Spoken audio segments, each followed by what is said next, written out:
Kommineni arrest మీదన 2 కోణాలు. Number 1, ప్రభుత్వం తరపున పోలీసులు చేసినటువంటి ఆరోపణ, రిమాండ్ రిపోర్ట్‌లో ఏంటంటే, అసలు ఆ డిబేట్ పక్కా ప్లాన్డ్‌గా చేశారు. వివిఆర్ కృష్ణరాజుని పక్కాగా తిట్టించడం కోసమే పిలిచారు.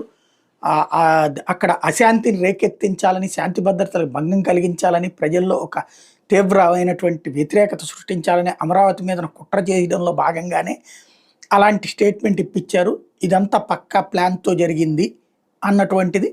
అందుకని అది తేలేదాకా కూడా మరొక నిందితుడైనటువంటి కృష్ణరాజు పరారీలో ఉన్నాడు. అట్లాగే సాక్షి యాజమాన్యాన్ని కూడా నిందితుడిగా పెట్టాం. వాళ్ళని కూడా పిలిచి విచారించాలి కాబట్టి అప్పటిదాకా ఈ కేసును అతనికి బెయిల్ ఇవ్వడానికి వీల్లేదు. అందుకని అరెస్ట్ చేసాం, ఆయన రిమాండ్‌లో పెట్టాలి అన్నటువంటిది ప్రభుత్వపు వాదన. అదే సందర్భంలో అసలు కొమ్మినేని మీదనే కుట్ర చేశారు, కొమ్మినేని మీదనే ఆపాదించారు. కృష్ణరాజు మాట్లాడిన మాటల్ని ఆయన ఖండిస్తే కూడా కాదన్నారు. ప్లస్